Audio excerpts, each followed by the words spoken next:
Hey guys, subscribe for daily knife content, and if you're shopping for knives and gear, make sure you check out the description of the video you're watching right now for links to some great online retailers. There's also individual links for knives that I personally recommend. Thanks!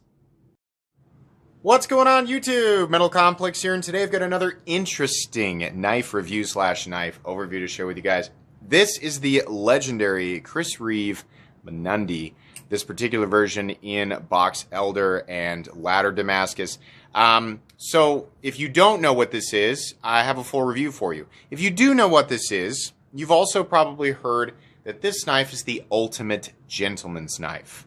To save some people some time, is that my experience? Is that my thought? Yeah, I mean, we'll talk about what it means, like what I think gentleman's knife means, and, you know, all that. We'll go into detail for people, but if you're wondering, you know, is that the ultimate, this Metal Complex think if this is the ultimate gentleman's knife? Yeah, this is essentially the ultimate gentleman's knife. This knife comes in a bunch of different forms. We're looking at a more expensive version of this knife, but it does come in periodically a lesser expensive version. I will link as many different versions as I can find right down below, so you can check this knife out for yourself. But if that's what you're looking for, if you're looking for the ultimate gentleman's knife, that's what this is. Thanks so much to Brian for sending this guide to me. Really appreciate it. And thanks so much to my generous patrons who are supporting me right now. You can find a link for my Patreon right down in the description. And please make sure to follow me on Instagram at metal_complex. Let's go ahead and get a measurement of this guy. Not a big knife, as is generally, you know, synonymous with gentleman's knives. We'll talk about that here in a sec, I promise. Overall length of this guy is coming in at about 6.3 inches. It's not quite 6.5. Yeah, I'm going to call that 6.3.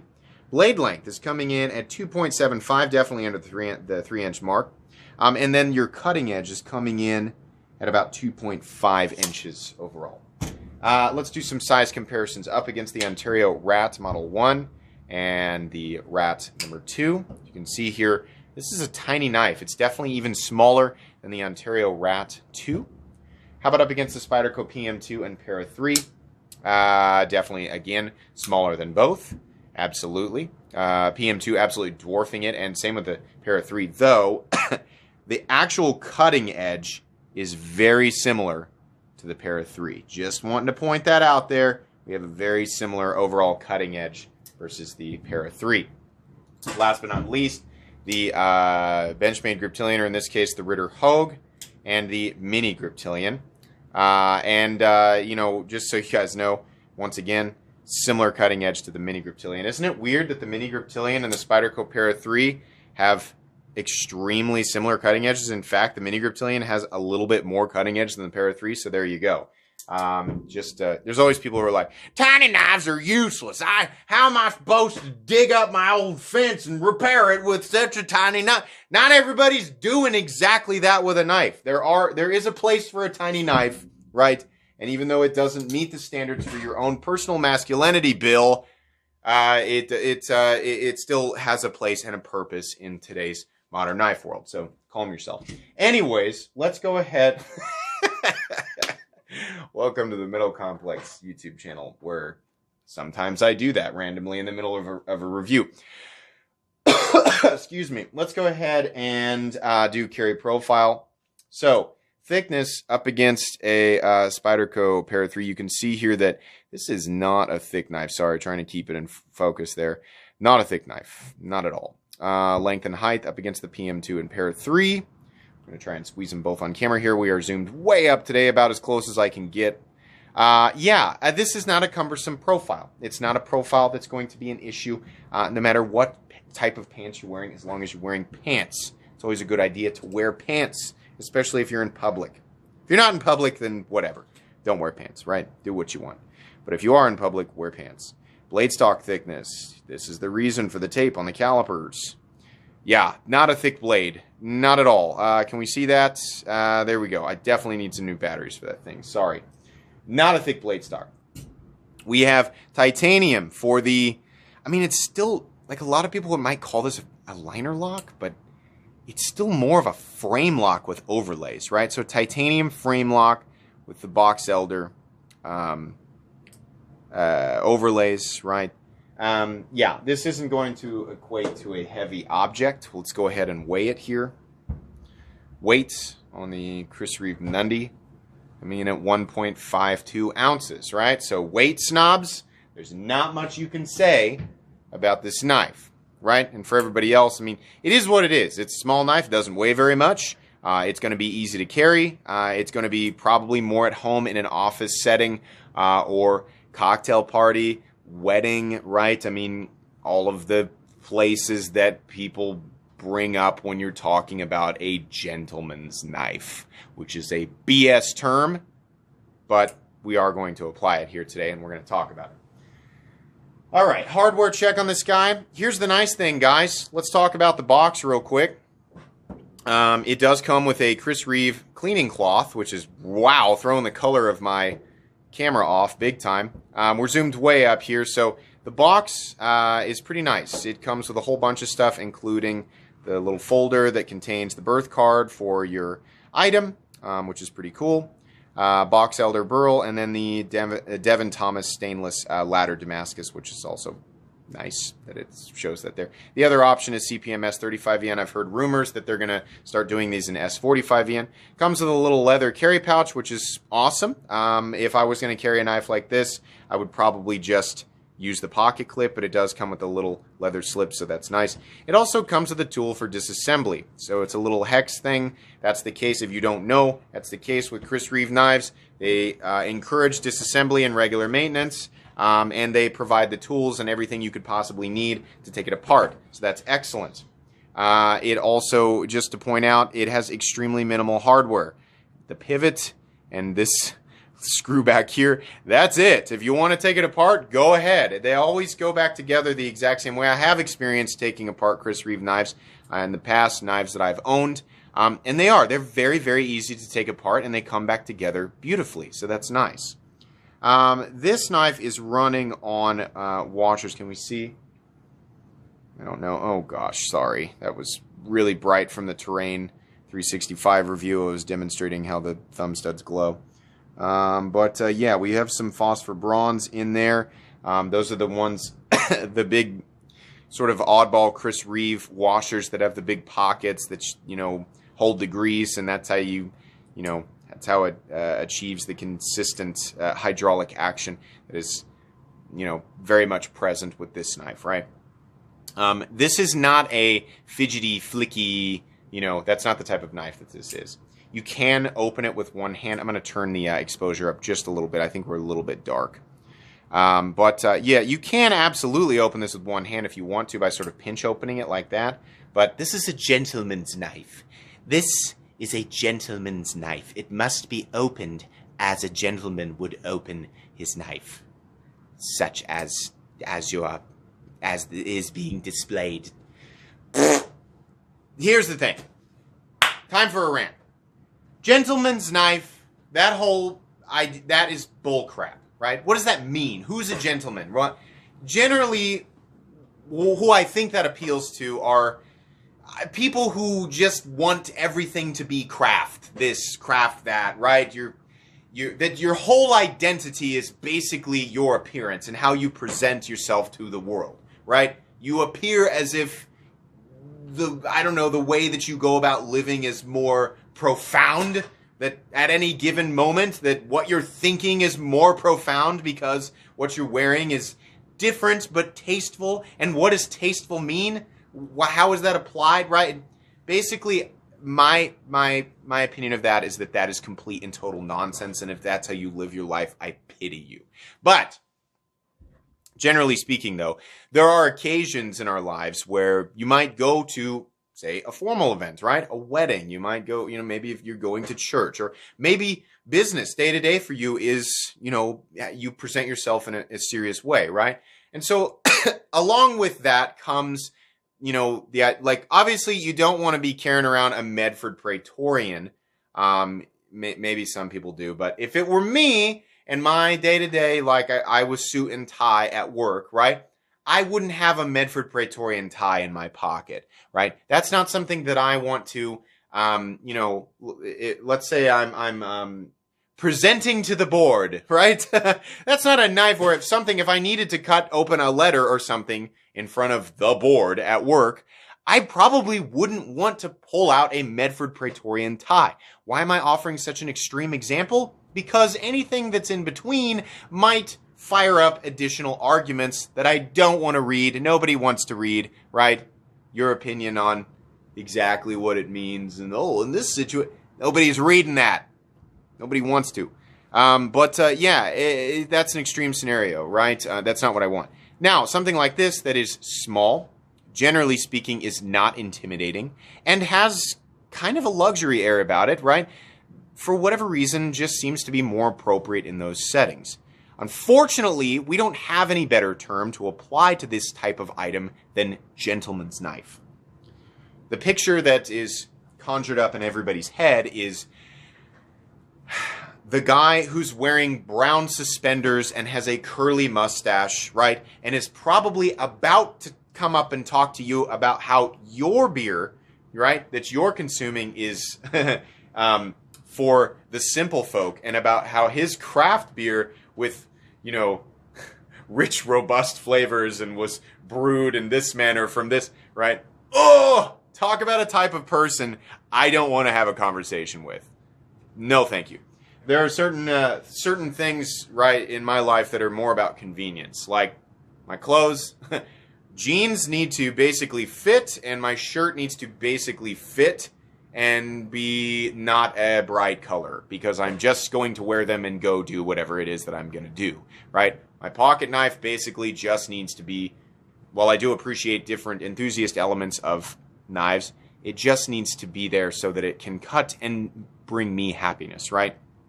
In terms of when I think about a gentleman's knife, if I'm going to a formal event or a certain occasion, it basically just needs to be small and, not intimidating, not something that's going to make people freak out in a setting that, is one that most people would not expect there to be a pocket knife present, right? If you're out camping and somebody's got a pocket knife, if you're not a knife person, you're like, yeah, that makes sense that that's here, right? Because we're camping. If you're at a cocktail party, right?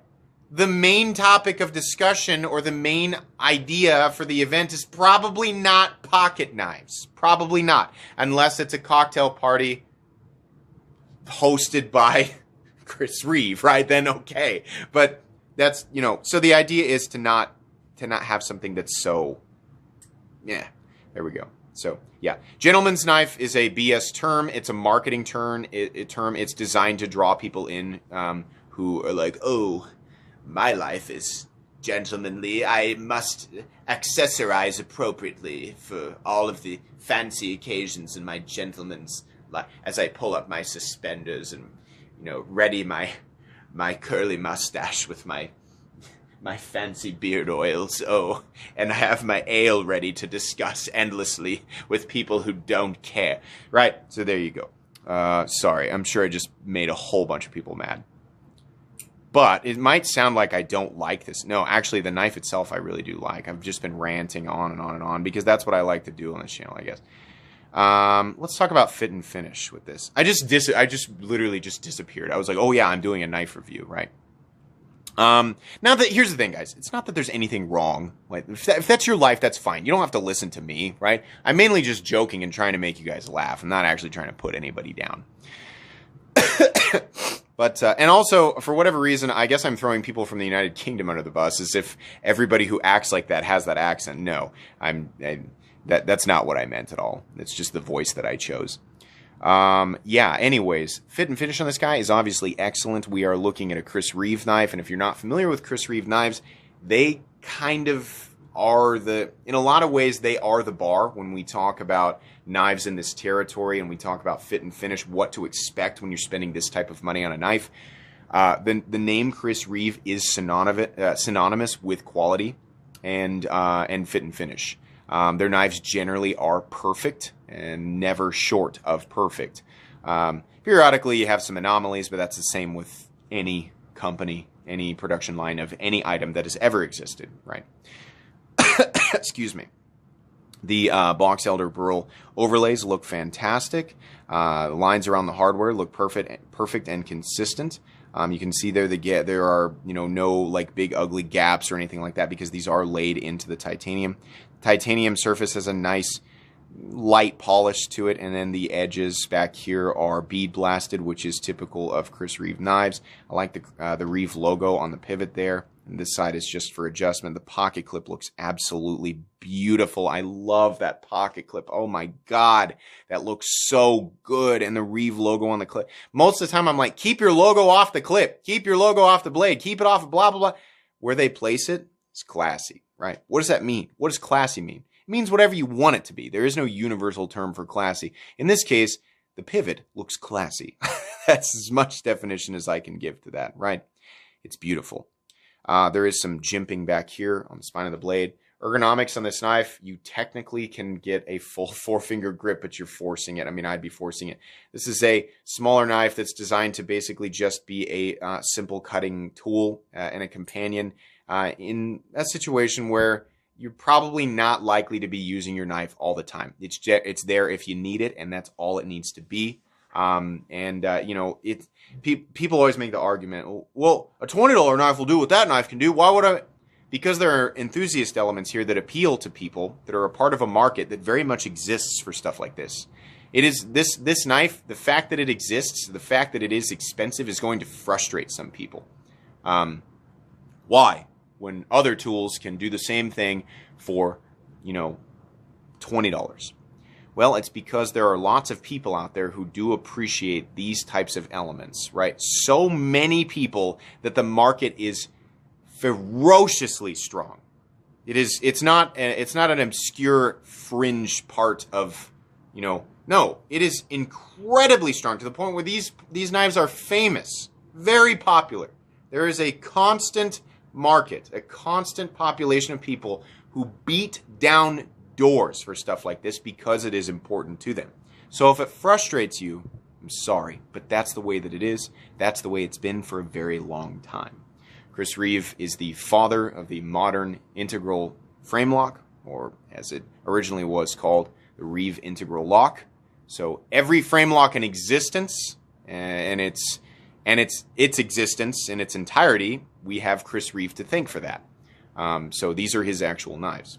Sorry, I'm always trying to head off negative comments. The irony is I end up creating the negativity in my own comment section. All for your entertainment. Don't get bent out of shape. But anyways, yeah, everything looks fantastic. It is what you'd expect for this type of money. And, ergonomic lines, not super important, but they are there, and it is easy to hold on to. It's not mind-blowing or insane, right? It looks good. The thing is that the presentation of this knife is good, and you can, get your hands locked in a way that's going to be comfortable for simple tasks like opening letters and things like that. The ladder Damascus looks beautiful. This is a stainless Damascus. How does it perform? Probably not like any major modern super steel, but it will cut and it will remain stainless. It'll remain beautiful, and if you actually need to sharpen it, I would imagine it sharpens up pretty well. The idea with this is not necessarily performance. It is presentation. That is, you're paying for an object that absolutely can be used, but it's more, especially this version of this knife, is more for presentation than anything else. And it accomplishes that well. Everything looks fantastic. The edge is done very, very well. And it's pretty thin, as you could expect, behind the edge. Action is great. There's no insert, and it doesn't need an insert. It's going to have a carbidized titanium lock face. The action is consistent and hydraulic, as is the case with all Chris Reeve knives. If you've never experienced that before, you're not going to get the fall shuttiness that we get with a lot of other knives in today's knife world. It is just going to be consistently smooth. It feels good. It's about what you'd expect, and I think it's appropriate. Well, I say it's about what you'd expect. For people who have handled Chris Reeve knives, it's what you'd expect, right? Honestly, I think it's appropriate on a knife like this. I'm not... a lot of people are, I think for myself. I don't care what anybody thinks. Well, if they're scared, that's their problem. Well, okay, but if you think like that, it's part of the reason, you're part of the reason that we have some of those draconic knife laws, right?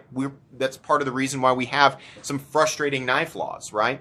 The fact is that there are different people in this world who have walked a different path than you and have different feelings about certain things because of their experience. So in some situations, it is important, I think, in my opinion, to cater towards other people's, feelings and opinions on stuff like this, right? So, that being said, the reason I'm telling you is because I'm probably not going to aggressively deploy a PM2 at a cocktail party because it draws unnecessary attention and probably alarms people who aren't familiar with pocket knives or expecting to see something like this, right? So I think this is more appropriate that the action is the way that it is and that this is, for the most part, more of a two-handed opening knife, right? If there's something that needs to be cut, right, and you're in a setting like that, I think it's more appropriate to simply open a small cutting object like this, right? It's not an aggressive way to open a knife. It has the presentation or the aesthetic is one of an object that is more of a conversation piece, less of a weapon, which is unfortunately how a lot of people think about stuff like this, either due to lack of experience or maybe a very specific experience with knife, right? So we can't just force everybody to think exactly like us, as in the part of the knife community that knows that knives are for the most part just tools and there's no reason to fear them for the most part, right? Boy, this is a ranty. Why is this episode like this? I don't know. Anyways, but yeah, the action is fantastic, very smooth, very luxurious, right? It's nice.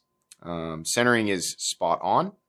You can see there, right down the middle, and that's fantastic. And the lockup is absolutely solid. I'm really glad that this is not a slip joint. I'm really happy that this is a frame lock.